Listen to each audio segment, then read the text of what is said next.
and the moon glows like this at the library.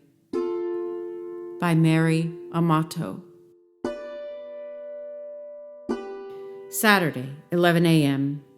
In the library's all-purpose room, I give the prompt for a family story workshop. Tell us about a time you were surprised. Hands raise, stories of birthdays and flat tires and oven fires. When I ask a 3-year-old if she has a story, she turns shy and buries her face in Grandma's lap. After the program ends and everyone is leaving, the girl still sits. Grandma gives me a defeated shrug. No stories, she says. No worries, I say.